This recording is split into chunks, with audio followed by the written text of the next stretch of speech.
project, Cause for a Cause, Hiking with Purpose. My question was, how does animal overpopulation put strains on animal shelters, and how can we help alleviate the strain on that shelters if we cannot solve animal overpopulation immediately? So, this is the concept. I'm going to be talking about my goals and objectives, my process and planning, my highlights, some challenges and failures, the end result, and our reflection. So first, my goals and objectives. My project goals was to raise awareness for stray animals, give back to animal shelters, find a way to allow animals and humans to stay active, and to help shelters in need. My goal was also to raise 10,000 Hong Kong dollars for Hong Kong dog rescue. My mission statement was connecting people with nature through outdoor adventures, raising awareness and funds for local animal shelters, and inspiring others to get involved in supporting animal welfare. So why I chose this topic for my lecture project. I wanted to create a project that involved something I cared about and something that I enjoyed doing. And I put two and two together, and I got going outdoors and animals. So after researching and using some connections I had with local shelters, I found out that many of the shelters in Hong Kong were struggling to meet vet bills and necessities to keep the shelters running. So with the Elixir project starting, I found that I could use the resources and knowledge I had to get people outdoors whilst raising money and awareness for Hong Kong shelters. For clarification, the day that Mr. Schmidt's, the day we started working on our Elixir project was the day that Hong Kong Dog Rescue sent out an Instagram post about how they were in need of vet bills. So this is my process and my planning. This is my idea generation. So essentially I wanted to bring in a therapy dog into HKIS because I wanted to do something to do with mental health. However, I soon realized that there could be many problems with that, as like Nina was yapping to me about. Allergies could be a big problem, people who dislike dogs, and like lawsuits if a dog acted up. Then I wanted to do a fundraiser, but I came to a few questions of what would the fundraiser consist of, where would it be, and how could I advertise it? And after some research, I found out that there are two connecting problems with the two things I love doing, low rates of fitness and fund deficiency in animal shelters. Here at the bottom, it says we must settle outstanding veterinary bills totaling $400,000. Because most local animal shelters are non-profit, they rely on donations to keep their shelters running. And because there's so many stray animals and they take in injured and like unwanted animals, some of them have a lot of underlying health issues, and well, they can't just leave it to suffer, so they end up bringing it to a vet, and without donations they can't pay off their vet bills. They've also, many shelters in Hong Kong have also stopped running their shelters because they had no funds.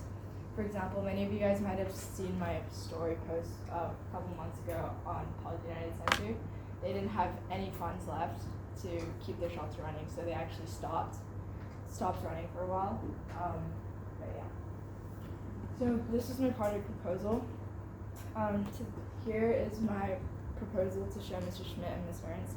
And my proposal was initially to host a fundraiser in Tai Tam Country Park and start a hike in the form of a race with a mandatory donation of $100 Hong Kong dollars or more. So I plan to start this fundraiser as a group, and it would kind of be a race to see who finishes first, and the top 3 finishers would win a prize. So this is my process in planning. I was able to communicate with 3 different organizations. Buddy Bites, which is a company that makes dog food. HKDR, Hong Kong Dog Rescue, is a local shelter, and Exploring Dogs. They kind of host events that have to do with animal shelter fundraising. So I had to set a date with the event. I have like a mandatory donation fee because I didn't want to just like be able to give out prizes worth like $800 and more to people who were just participating for the prize. I contacted these different organizations. So my resources, I found an app called All Trails that Exploring Dogs provided me with, and it's basically an app that you can download on your phone, and it's kind of like Strava. It maps out how long it takes you, like your splits, like, and that way I could calculate like the time it took for one person to go from the start to the finish. I actually changed the trail to Wong Chuk Hong to Stanford Beach because I found that like the Tai Tam Country Park one, there was many areas where if you were to off-leash your dog and it didn't have, there was like lots of roads with cars, but this trail didn't have as much. This is also my advertising poster. Setting time and dates. I had many Zoom meetings with Ryan, which is the CEO of Buddy Bites, and Stephanie, the CEO of Exploring Dogs. Creating the forms and advertising, I actually got a lot of responses to my event than I initially thought I would. In the beginning, I had a really long project proposal, and there was like a really long Google Doc list of like all the information. But Miss Ernst was like telling me like, if you were to join a fundraising event, would you read that much? And then I soon realized that I wouldn't read that much. So I decided to create a very simple but like a simple poster, but that had a lot of information in it. So this is my initial poster, but when it says scan for more info, that brought you to the Google Doc, which was 2 pages worth of writing. And I soon realized that no one would actually read that. So I created my new one, which is over there. And there's just a sign up link, a donation link, and a like, if you like, something that would grab your attention. So sorry, so the one on the left was the first one you did? No, the one on the right was the first one.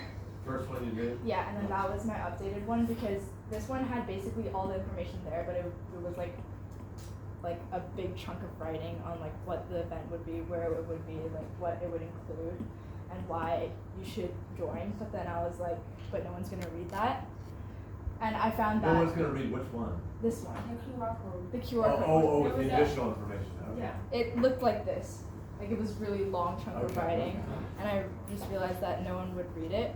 So I actually just shortened everything into like the main key points of the fundraiser, which I put into the do you enjoy hiking? Do you have a dog? Like, do you want to race for a chance to win a prize?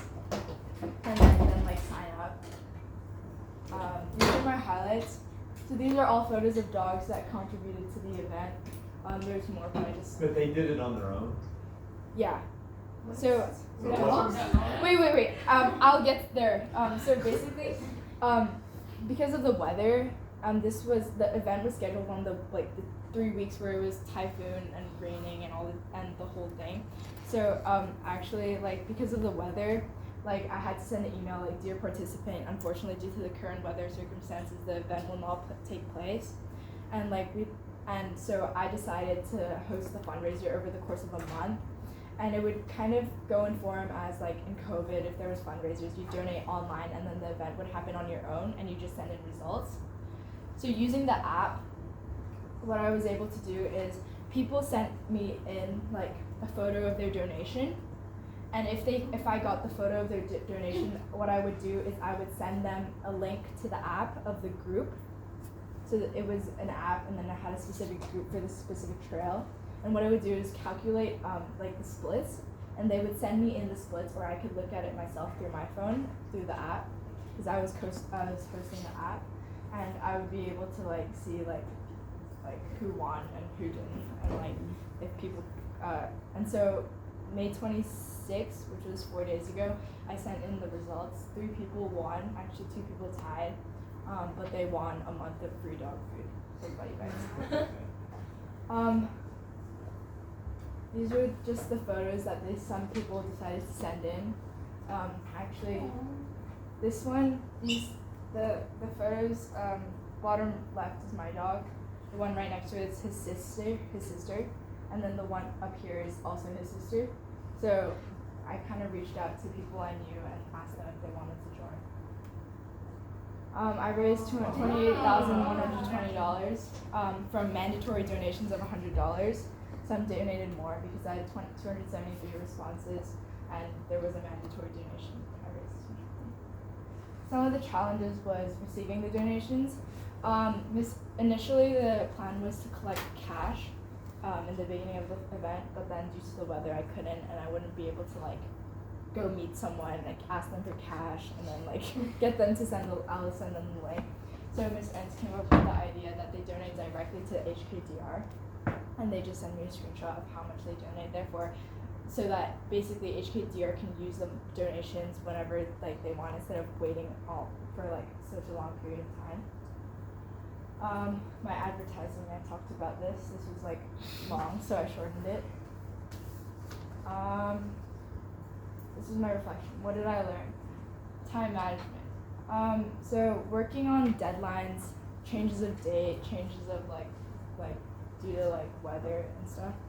I couldn't have last minute changes because I was working with so many other people. I couldn't give them like last minute changes, and I'd have to like inform them a week before to make sure that they were like in on it, because if you're thinking about working with like big companies, you can't just give them last minute decisions to change the whole plan. I also learned more about this issue. Like, many animal shelters in Hong Kong are in need of donations. They're all non-profit organizations, and they all rely on donations to keep their shelters running. I also learned that 53% of Hong Kong adults failed to meet the WHO exercise standard, which is why I decided to implement the idea of hiking and bringing your dog out. How what we do matters. So we make an impact. So working with Buddy Bites actually has a program where for every 2 kilograms bought by customers, 1 kilogram is donated to Hong Kong Dog Rescue and other local shelters. Through the money that I raised, $28,000, we paid off on vet bills at Adelaide Child Veterinary Clinic. That was a really little fraction, but it still helped them a lot because ALCVC, they actually, for dog rescues, they have like a end of month payment thing. So Hong Kong Dog Rescue isn't expected to pay the certain amount of medical bills like right away as soon as the dog is treated, but they're actually like they total it up throughout a couple months and then they pay on a specific date. So basically they're more lenient with the dog shelters to make sure that they have the donations to pay off the vet bills. This is Buddy Bites' website. For 2 kilograms of dog food purchased, they donate 1 kilogram to dog shelters. They have over 9 partnering shelters, and they donated 3,748,560 meals. Thank you.